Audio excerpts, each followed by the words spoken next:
നാൾ റസൂൽ സല്ലല്ലാഹു അലൈഹി വസല്ലം സഹാബികളോട് ഇങ്ങനെ പറഞ്ഞു: നിങ്ങൾക്കിനി വസിക്കാനുള്ള സ്ഥലം ഈന്തപ്പനയോലകൾ നിറഞ്ഞ പ്രദേശമാണ്. അത് സന്തോഷത്തിൻ്റെ നഗരമാണ്. ശത്രുക്കളുടെ ആക്രമണത്തിൽ സഹിക്കട്ട മക്കയിലെ സ്വഹാബികൾ പുഞ്ചിരിച്ചു. അത് ഹിജ്റയ്ക്കുള്ള സമ്മതമായിരുന്നു. അങ്ങനെ ഇസ്ലാം വിശ്വസിച്ചതിൻ്റെ പേരിൽ പിറന്ന നാടുവിട്ട് മുസ്ലിങ്ങളായ മനുഷ്യർ മദീനയിലേക്ക് പലായനം ചെയ്തു. ചരിത്രം അതിനെ ഹിജ്റ എന്ന് പേരിട്ട് വിളിച്ചു. പ്രവാചകത്വം 10 വർഷം പിന്നിട്ട നാൾ മക്കാ മുശ്രിക്കുകൾ സർവ്വായുധങ്ങളും ഉപയോഗിച്ച് തൗഹീദിനെ തകർക്കാൻ ശ്രമങ്ങൾ നടത്തിക്കൊണ്ടേയിരിക്കുകയാണ്. ആക്രമിച്ചും കള്ളം പ്രചരിപ്പിച്ചും വിശ്വസിച്ചവരെ ബഹിഷ്കരിച്ചും അവർ ആ ദൗത്യങ്ങൾ തുടർന്നുകൊണ്ടേയിരുന്നു. അബൂ താലിബിന്റെ സംരക്ഷണവും ഖദീജ ബീവിയുടെ സ്നേഹത്തണലും പ്രവാചകൻ സല്ലല്ലാഹു അലൈഹി വസല്ലമയെ മനോഹരമായി ചേർത്തു നിർത്തി. പ്രവാചകത്വം 10 വർഷം പിന്നിടുന്നു. റസൂലിന്റെ സൽസ്വഭാവവും ഇസ്ലാമിന്റെ വിശുദ്ധിയും സത്യമതത്തിലേക്ക് കടന്നു വരുന്ന ആളുകളുടെ എണ്ണം കൂട്ടി. പക്ഷേ പ്രവാചക ജീവിതത്തിൽ തുടർന്നു വന്നിരുന്ന പ്രതിസന്ധിയുടെ വേദനകളുടെ വേലിയേറ്റങ്ങൾ വീണ്ടും തുടർന്നു. സംരക്ഷിച്ച് കൂടെ നിന്നിരുന്ന അബൂ താലിബും ഖദീജ ബീവിയും 1 വർഷത്തിനിടെ മരണമടഞ്ഞു. റസൂലിനെ അത് വല്ലാതെ വേദനിപ്പിച്ചു. തക്കം പാർത്തിരുന്ന ശത്രുക്കൾ അക്രമത്തിന്റെ മൂർച്ച കൂട്ടി. മക്കയിൽ ജീവിതം ദുസ്സഹമായപ്പോൾ ആശ്വാസത്തിന്റെ തുരുത്തു തേടി പ്രവാചകൻ സല്ലല്ലാഹു അലൈഹി വസല്ലം തായിഫിലേക്ക് യാത്ര പോയി. ആശ്വാസത്തിന്റെ തണൽ വിരിക്കുമെന്ന് കരുതിയ ആ ഭൂമിയും പക്ഷേ പ്രവാചകന് തണലായില്ല. ആക്രമിച്ചും കല്ലെറിഞ്ഞും ഭ്രാന്തനെന്നും വിളിച്ചും തായിഫ് പ്രവാചകനെ സ്വീകരിച്ചു. കണ്ണീരണിഞ്ഞ് തായിഫിൽ നിന്ന് മടങ്ങി മക്കയിലെത്തിയ പ്രവാചകൻ, വേദനയുടെ കൊടുമുടിയിൽ നിൽക്കുന്ന പ്രവാചകനെ അള്ളാഹു സന്തോഷിപ്പിച്ചു. ഇസ്രാവും മീറാജും അത്ഭുത കാഴ്ചകൾ പ്രവാചകന്റെ പ്രവർത്തനങ്ങൾ ഊർജ്ജമായി. ആ വാർത്തയെയും മക്കാ മുശ്രിക്കുകൾ പരിഹാസത്തോടു കൂടിയാണ് എതിരേറ്റത്. അക്രമങ്ങളും വേട്ടയാടലുകളും അതിശക്തമായി അവർ തുടർന്നുകൊണ്ടേയിരുന്നു. ഇസ്ലാം വിശ്വസിച്ചവരെയും അതിശക്തമായി ആക്രമിച്ച് ഇതിൽ നിന്ന് പിന്മാറ്റാനായിരുന്നു അവരുടെ ശ്രമം. പക്ഷേ അനുഭവിക്കേണ്ടതിൻ്റെ പരമാവധി അനുഭവിച്ചിട്ടും ബഹിഷ്കരണവും അക്രമവും പട്ടിണിയും എല്ലാം നേരിട്ടിട്ടും വിശ്വാസികൾ തൗഹീദിനെ മുറുകെ പിടിച്ചു.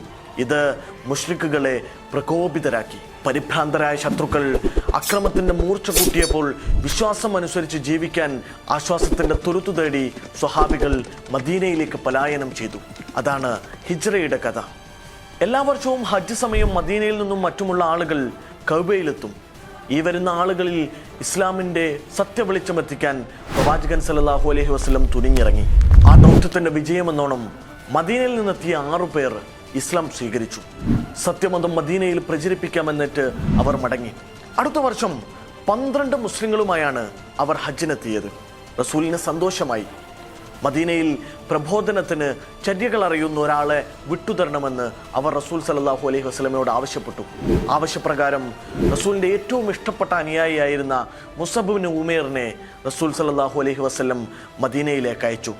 മുസഅബിന്റെ നേതൃത്വത്തിൽ മദീനയിൽ ഇസ്ലാം വലിയ പ്രഭ പരത്തി വളർന്നു പന്തലിച്ചു. അടുത്ത വർഷം മുസഅബ് ഇബ്നു ഉമൈറിന്റെ നേതൃത്വത്തിൽ 75 പേരടങ്ങുന്ന സംഘവുമായി മദീനയിൽ നിന്നുള്ള ആളുകൾ മക്കയിൽ ഹജ്ജിനെത്തി. അഖബ എന്ന് പറയുന്ന സ്ഥലത്ത് വെച്ച് പ്രവാചകൻ സല്ലല്ലാഹു അലൈഹി വസല്ലമയുമായി മദീനയിൽ നിന്നെത്തിയവർ ഒരു ഉടമ്പടി ഉണ്ടാക്കി. അതിശക്തമായ അക്രമം സഹിക്കുന്ന പ്രവാചകനെ, നിങ്ങൾ മദീനയിലേക്ക് വരിക. അവർ പ്രവാചകനെ ക്ഷണിക്കുകയായിരുന്നു. നിങ്ങൾക്ക് സർവ്വ സൗകര്യങ്ങളും വാഗ്ദാനം ചെയ്ത് നിങ്ങളെ ഹൃദയത്തോട് ചേർക്കുമെന്ന് പ്രഖ്യാപിച്ച് അവർ മടങ്ങി. അതിശക്തമായ ശത്രുക്കളുടെ അക്രമങ്ങളിൽ സഹിക്കെട്ട് സ്വഹാബികൾ പലായനത്തിന് ഒരുങ്ങി നിൽക്കുന്ന കാലമാണ്. ഒരു നാൾ പ്രവാചകൻ സല്ലല്ലാഹു അലൈഹി വസല്ലം ഇങ്ങനെ പറഞ്ഞു: നിങ്ങൾക്കിനി വസിക്കാനുള്ള ഇടം ഈന്തപ്പനത്തോട്ടങ്ങൾ നിറഞ്ഞ പ്രദേശമാണ്. അത് സന്തോഷത്തിന്റെ നഗരമാണ്. അത് ഹിജ്റയ്ക്കുള്ള സമ്മതം നൽകലായിരുന്നു. വിശ്വാസികൾ ശത്രുക്കൾ അറിയാതെ രഹസ്യമായി ചെറിയ സംഘങ്ങളായി മദീനയിലേക്ക് പുറപ്പെട്ടു. വാർത്ത കാട്ടുതീ പോലെ മക്ക മുശ്രിക്കുകളുടെ ചെവിയിലുമെത്തി. അവരെ അത് പരിഭ്രാന്തരാക്കി. ഹിജ്റ പുറപ്പെട്ടവരെ പുറകെ പോയി തിരിച്ചു കൊണ്ടുവന്ന് ബന്ദികളാക്കാനും ആക്രമിക്കാനും ഒക്കെ അവർ തുനിഞ്ഞെങ്കിലും അതിനെയെല്ലാം ചെറുത്തു തോൽപ്പിച്ച് നല്ല ശതമാനം വരുന്ന മക്ക മുസ്ലിങ്ങൾ മദീനയിലേക്ക് പലായനം ചെയ്തു. പലായനം ചെയ്തെത്തിയ മുസ്ലിങ്ങളെ എല്ലാ അർത്ഥത്തിലും ആതിഥ്യ മര്യാദയുടെ പരമാവധി കാട്ടി സ്വീകരിച്ചു മദീന. സമ്പത്ത് പകുത്തു നൽകി. ഭക്ഷണവും വസ്ത്രവും ഭൂമിയും എല്ലാം നൽകി സ്വീകരിച്ചു. മദീനയിൽ നിന്ന് വന്ന ഈ വാർത്തയും മക്കയിലെ അമുസ്ലിങ്ങളെ അസ്വസ്ഥരാക്കി. റസൂലും കുടുംബവും ഹസ്രത്ത് അബൂബക്കർ റളിയല്ലാഹു അൻഹുവും കുടുംബവും അലി റളിയല്ലാഹു അൻഹുവും മാത്രമാണ് ഇപ്പോൾ മക്കയിൽ ബാക്കിയുള്ളത്. ബാക്കി എല്ലാ മുസ്ലിങ്ങളും പലായനം ചെയ്തിരിക്കുന്നു. മദീനയിൽ മുസ്ലിങ്ങൾ സന്തോഷത്തിലാണെന്ന വാർത്ത കേട്ട അസ്വസ്ഥരായ ശത്രുക്കൾ യോഗം ചേർന്നു. മദീനയിലേക്ക് റസൂൽ കടന്നു കഴിഞ്ഞാൽ ഇവർ ശക്തരാകുമെന്ന് അവർ ഭയപ്പെട്ടു. അബൂജഹലിന്റെ നേതൃത്വത്തിൽ ഗോത്രകുലപ്രതാപികളെല്ലാം യോഗത്തിൽ വന്നിരുന്നു. വ്യത്യസ്തമായ അഭിപ്രായങ്ങൾ വന്നു. ചങ്ങലക്കിടാം, നാടുകടത്താം, എല്ലാ അഭിപ്രായങ്ങൾക്കും ഒടുക്കം അബൂജഹൽ പ്രഖ്യാപിച്ചു, വ്യത്യസ്ത ഗോത്രങ്ങളിൽ നിന്ന് ഓരോ പേരെ ധീരന്മാരെ തിരഞ്ഞെടുക്കാം, അവർക്ക് മൂർച്ചയുള്ള ആയുധങ്ങൾ നൽകാം, മുഹമ്മദിന്റെ തലയെടുക്കാം. ശത്രുക്കൾ ഒരുക്കം കൂട്ടിയ നാൾ, ഒരു നാൾ റസൂൽ സല്ലല്ലാഹു അലൈഹി വസല്ലം അപ്രതീക്ഷിതമായി ഉച്ച സമയത്ത് ഹസ്രത്ത് അബൂബക്കർ റളിയല്ലാഹു അൻഹുവിൻ്റെ വീട്ടിലേക്ക് പോവുകയാണ്. എല്ലാ ദിവസവും രാവിലെയോ വൈകുന്നേരമോ ആണ് റസൂൽ അബൂബക്കർ സിദ്ദീഖ് റളിയല്ലാഹു അൻഹുവിൻ്റെ വീട് സന്ദർശിക്കാറുള്ളത്.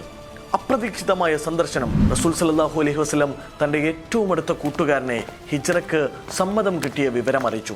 ഹിജ്റക്ക് ഒരുങ്ങാൻ നിർദ്ദേശിച്ച് കാര്യങ്ങൾ കൃത്യമായി സംസാരിച്ച് റസൂൽ മടങ്ങി. ആ സായാഹ്നത്തിൽ റസൂലിൻ്റെ വീട് ശത്രുക്കൾ വളഞ്ഞു കഴിഞ്ഞിരുന്നു. വധിക്കാൻ കൃത്യമായ ആയുധങ്ങളും സേനാംഗങ്ങളെയും ഒരുക്കി അബൂജഹൽ കാത്തിരിക്കുകയാണ്. പ്രവാചകൻ തൻ്റെ വിരിപ്പിൽ കിടന്നുറങ്ങാൻ അലി റളിയല്ലാഹു അൻഹുവിനെ ചുമതലപ്പെടുത്തി. മക്കയിൽ അൽ അമീനായിരുന്ന പ്രവാചകനെ അമുസ്ലിങ്ങൾ വിശ്വസിച്ചേൽപ്പിച്ച സ്വത്തുവകകൾ തിരിച്ചേൽപ്പിക്കാൻ അലി റളിയല്ലാഹു അൻഹുവിനെ ചുമതലപ്പെടുത്തി. രാത്രിയിൽ വാളൂരി നിന്ന ശത്രുക്കൾക്ക് നടുവിലൂടെ ഒരു പിടി മണ്ണ് വാരി എറിഞ്ഞ് പ്രവാചകൻ സല്ലല്ലാഹു അലൈഹി വസല്ലം കടന്നുപോയി.